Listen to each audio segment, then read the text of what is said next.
Welcome to the TrulyFit Welcome to Podcast, where we interview TrulyFit. experts in fitness and health to expand our wisdom and wealth. I'm your host, Steve Washuta, co-founder of TrulyFit and author of Fitness Business 101. I apologize for a few things. First, on the prior episode that I did with my sister, it looked like my mic was not turned on properly. Sometimes I turn my mic up too high, and then I turn it down too low, and then my backup mic kicks in. More technology actually makes things worse. I need to somehow simplify this. I'm also apologizing now because if you're watching this rather than listening to this on YouTube, my background is a little bit messy. I just moved into a house, and this is my current office, which I have not set up yet. It will look like a cool podcast studio within the next few weeks. But for now, it's just an open white room with a lot of garbage behind me. Anyhow, today are the solo episode podcast. As you know, if you're a routine listener here, on Mondays are the interview episodes where I have an expert on in the fitness or health related industries. It also could be the business related industry as long as it's intertwined with fitness and health. And on Thursdays, I do solo episodes. I take something that is either trending in the health or fitness space or something that I previously talked about with a guest that I want to expand on. And today, I'm going to be talking about why. Why is a question my daughter, who just turned 3 a few months ago, has been asking all the time. Why, Dad? Why? And these whys go on and on and on. Sometimes I explain something and then there's another why that comes out. And sometimes I don't know the answer. It could be, why do we need to turn the lights on? Well, we need to see. Well, why? Well, because we don't want to bump into things. And then sometimes it's like, why are there lights? It's like, well, because we need to see. And then how does the light work? And you're like, okay, well, there's electricity. Well, why? How? And you keep going down this rabbit hole of trying to explain what electricity is. And eventually you get to a point where you just can't explain it anymore, right? Like, oh, I actually don't exactly know how to design a light bulb. You think I would know how. I understand that there's filament there. I understand the basics of it, but I can't give you all of the details. There needs to be a certain layer, though, that you can get to, right? There's a lot of onions there, layers of complexity when we're explaining something. But if you can't get down to the first few layers, you likely should maybe not be talking about this and or doing your due diligence on said thing. So how do I relate this to the health and fitness industry? Well, a lot of times people are just regurgitating what they hear, and they are not actually looking into it, right? They'll say things like, I have family members say things like, oh, inside of vaccines, there's all these toxins, there's, mercury. Say, okay, well, what does mercury do in your body? And then, radio silence. Okay, so if you don't actually know what mercury does in your body, if you don't know the amount of mercury it takes to be toxic, if you don't know all of these things, then take a little bit of time to understand this before you're espousing all of these things. And it works the other way around in your profession, right? As a fitness professional, personal trainer, when a client says, why am I doing a lunge? What is this for? I should be able to explain at least the first few layers of this, if not all of the layers. Why? Well, we want to get your body moving in all directions. It's very important. We want to strengthen the muscles in your legs. We want to help with balance and proprioception. And the lunge does all this. Well, what muscles is it working? Well, you explain. Well, it depends. It's not just one prime mover here. We have secondary and tertiary muscles. We have your quad, we have your hamstring, we have your glutes. Even your calf is going to be firing as you press off the ball of your foot. You have some core stabilizer muscles and global stabilizers working, to keep you balanced. There's a lot of different muscles that are working here. Ultimately, we probably focused on one muscle more than another. We're trying to get a prime mover involved here. You have to be able to explain a first few layers of complexity here, or else you're just regurgitating information that you heard from someone else without doing your due diligence. And this happens in all of the fitness and health and medical related industries, right? I have clients who come in and they give me their health history form, and I look through the medicine and I go, okay, you're on the statin. Do you know what this is doing in your body? Like, oh, helping lower my cholesterol. Okay, well, how does it work? They have no idea. I've never had a client come to me, right? Even physicians who I work with, who actually explained what the statin was doing in their body. They don't know. They're just taking the medicine that the doctor told them. To not do your due diligence on how things are working mechanistically and just to trust everyone it doesn't work. You can't do that. Now, I get it. There's only so much time in the day. Eventually, we have to trust the experts.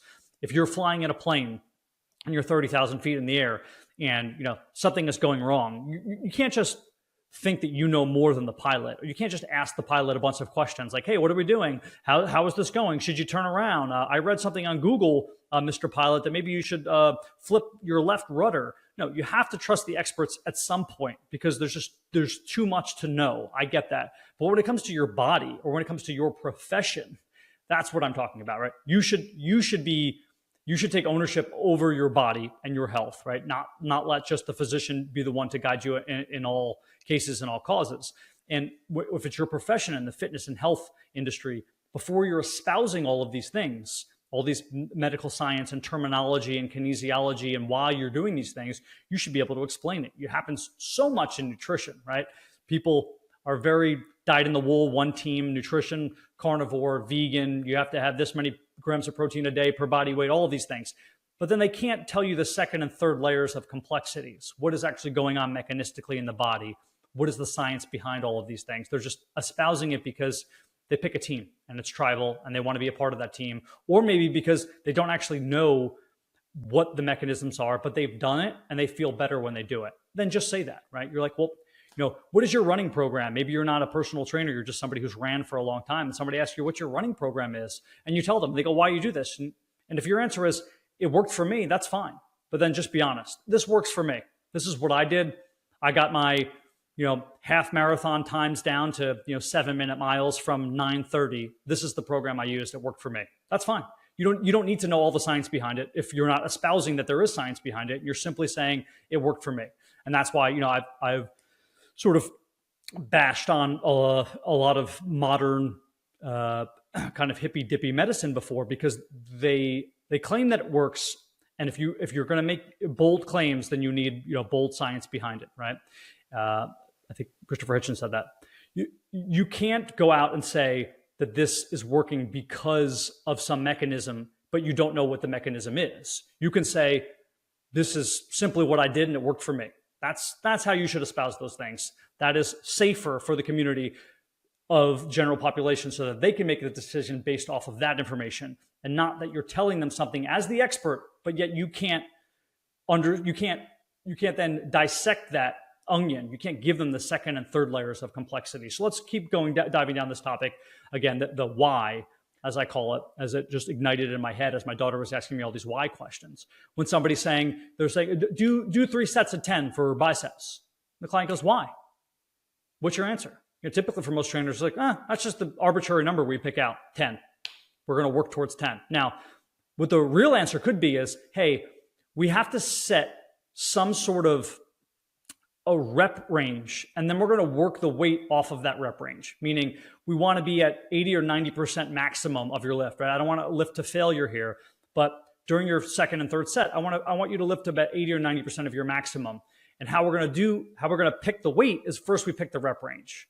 So we pick the rep range of 10, and we are going to pick out a weight that we believe gets you to that 80 or 90% maximum. Maybe we use 35-pound dumbbells for your bicep curls. Oh, that was too heavy for you. You couldn't even get to 6. So now we're going to drop that down to 30, right? You need some constant in all of these layers of variables to work from. So that's your answer. Hey, we need a constant here. The constant is not going to be the weight because we want to manipulate the weight. The constant is going to be the repetitions in this case.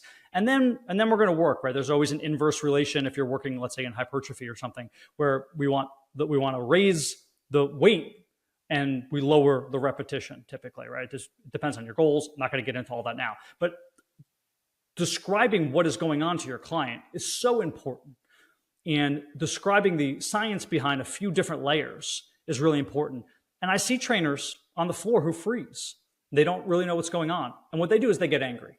So I've even had stories from family. My sister, who has some cervical column problems, so do I, to be honest with you, from a car accident. Just some compression, really, and like sort of the C6 area. And she was doing overhead presses, and she's like, my neck really hurts when I do these. Do you know what's going on? The trainer just said, push through. If you're not asking your client why does it hurt? How does it feel? You're trying to get down to a few layers, and then finding out what's going on and say, this may hurt because of X, Y, and Z. It's because you just don't have the knowledge and you're afraid to say the thing you should say, which is, I'll look into it. Let's not do that exercise.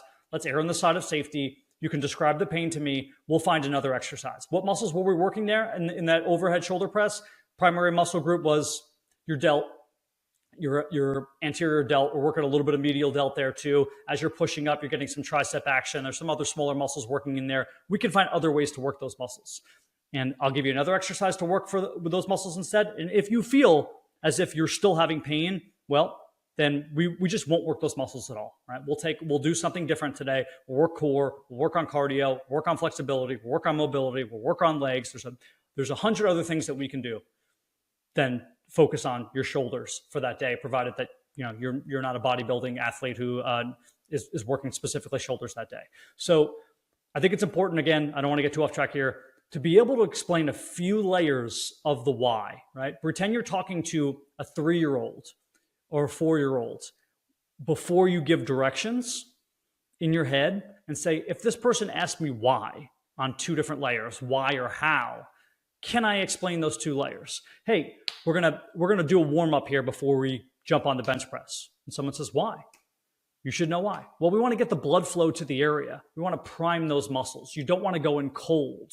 We want to make sure that there's also, the tendons and the ligaments. We want to make sure that things are warmed up, that you're moving in that same plane of motion before you grab heavy weight. We don't want to go in cold.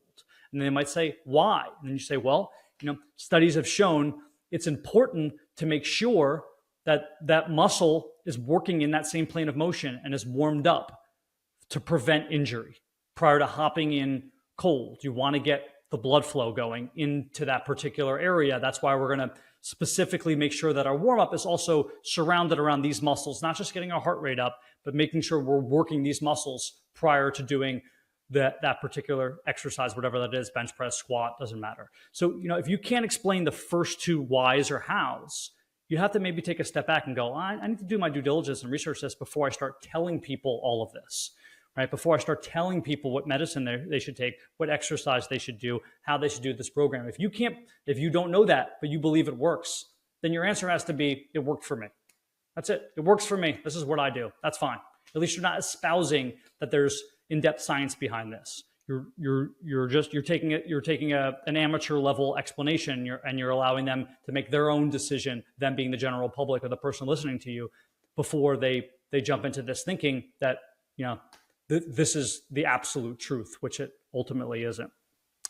This has been an episode of the TrulyFit Podcast. I will see you guys on Monday. Thanks for joining in. And remember, we're on YouTube. Typically, I do not do the Thursday episodes on YouTube. I am today. I only do the Monday interview episodes on YouTube. In addition to doing interview episodes, I've been foregoing that because it just hasn't been as enjoyable for me, although I love being an interviewer. But I've had more fun having my sister on, who's a licensed dietitian nutritionist, and we go back and forth and talk, sometimes argue, but mostly just talk out different things that are trending in the health and fitness and nutrition world to keep people updated from a news perspective, but also to unpack more serious conversations and hopefully give people some insights into what is going on. And if you disagree with any of that, feel free to write in, always at social@TrulyFitApp, or just reach out to me directly at Steve Washuta on Instagram.